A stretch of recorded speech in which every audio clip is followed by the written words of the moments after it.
In the sea off the coast of Nagasaki, Japan, there is an island that looks less like land and more like a fortress made of concrete. From a distance, its walls rise straight from the water. Rows of gray buildings stand shoulder to shoulder, forming a skyline that resembles a ship anchored in the ocean. For decades, thousands of people lived here. Children went to school, families shopped in small stores, workers descended underground every day to mine coal beneath the ocean floor. Then one day, everyone left. Today the island stands empty. No residents, no lights, only buildings slowly collapsing into the sea. This is Hashima Island, often called Battleship Island, and for nearly a century, it was one of the most densely populated places on Earth. About 15 kilometers from Nagasaki Harbor, Hashima Island rises abruptly from the water. There are no beaches, no trees, no gradual shoreline. Instead, the island is surrounded by tall concrete seawalls designed to protect it from the powerful waves of the East China Sea. Behind those walls stand rows of buildings packed tightly together. The structures look almost stacked on top of one another. From certain angles, the island resembles the silhouette of a battleship. This appearance eventually gave it the nickname Gunkanjima, which means Battleship Island in Japanese. But long before it became famous for its abandoned buildings, Hashima had a very different purpose. Beneath the island, deep under the ocean floor, lay coal.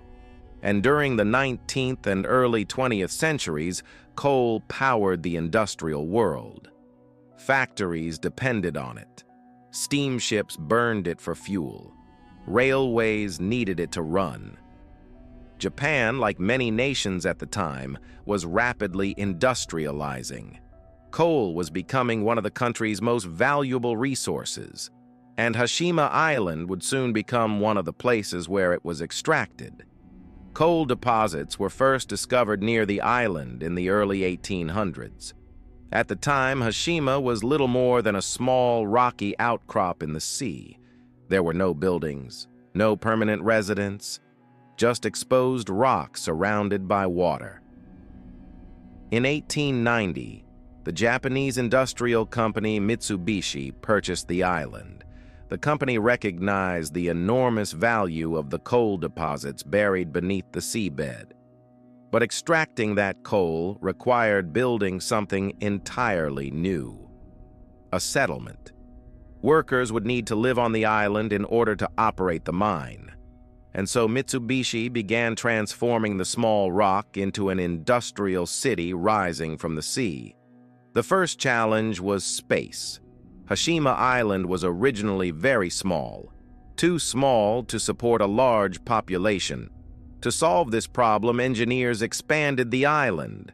Concrete seawalls were constructed around the perimeter. Inside those walls, land was reclaimed by filling areas with rock and soil. Slowly, the island grew larger. With more land available, buildings began to appear. The earliest structures were simple housing units for workers. But as the mining operation expanded, more permanent buildings were needed. Instead of wood, many of these buildings were constructed from reinforced concrete. At the time, this was highly unusual in Japan. Most buildings in the country were traditionally made from wood, but the environment on Hashima demanded something stronger. The island was constantly exposed to strong winds, heavy rain, and saltwater corrosion. Concrete offered durability. In 1916, the island saw the construction of one of Japan's first large reinforced concrete apartment buildings. The structure rose 7 stories high. For that time, it was considered modern and innovative. Soon, more concrete buildings followed. Apartment blocks, stair towers, and connected walkways formed a dense vertical city. By the early 20th century, Hashima Island had become a permanent industrial settlement. As coal production increased, More workers arrived. Families moved to the island. The population continued to grow. By the 1950s and 1960s, Hashima had developed into a complete community. Schools operated inside the apartment buildings. Small grocery stores served residents. Doctors' clinics provided medical care. There were restaurants, barber shops, and even a cinema. Despite its small size, the island functioned like a city, but space remained extremely limited. Every available area was used. Buildings were placed extremely close together. Hallways and staircases connected the structures in a complex network. Balconies overlooked narrow gaps between buildings. At its peak, more than 5,000 people lived on the island. Considering its small land area, this made Hashima one of the most densely populated places on Earth. Population density reached more than 80,000 people per square kilometer. Even many modern cities today do not reach that level of density. Yet for the people living there, Hashima was simply home. Children played in corridors and stairwells. Neighbors shared small communal spaces. Life revolved around the mine. Every day, workers descended into the underground tunnels. The coal beneath Hashima did not sit directly below the island. Instead, the tunnels extended far beneath the ocean floor. Miners traveled down vertical shafts that dropped hundreds of meters underground. From there, horizontal tunnels stretched outward beneath the seabed. The environment underground was extremely difficult. Temperatures were high. Air circulation was limited. Workers spent long hours cutting coal from rock in narrow tunnels. The work was dangerous. Gas explosions were a constant risk. Tunnel collapses could occur without warning. Despite the dangers, the mine produced enormous amounts of coal. For decades, ships regularly arrived at the island to transport coal back to the mainland. The industry fueled Japan's industrial growth. Above ground, the city continued to grow. Below ground, the mine expanded deeper beneath the sea. Because Hashima was located far from the mainland, life on the island became highly self-contained. Everything residents needed had to exist within the sea walls. Groceries and supplies arrived by boat. Mail was delivered regularly.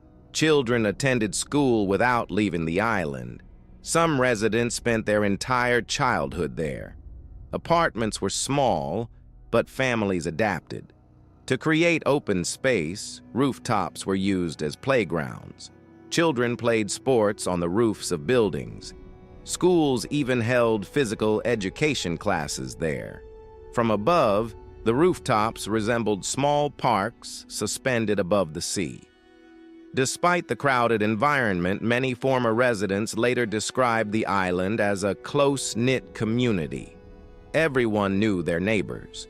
Everyone depended on the same industry. Everyone shared the same isolated environment. But the industry that sustained the island would not last forever. By the late 1960s, global energy production began to change. Oil was gradually replacing coal as the primary fuel source. Oil was easier to transport, more efficient in many industrial uses, cheaper in large quantities.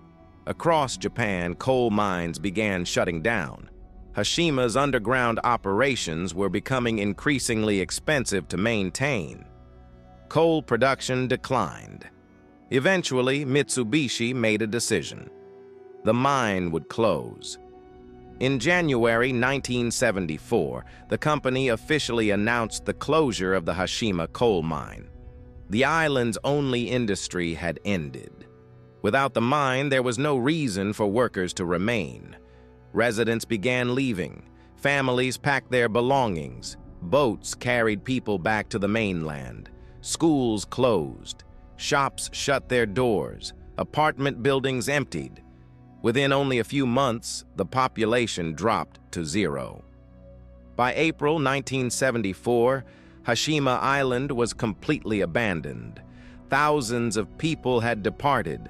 The city they left behind remained almost exactly as it had been.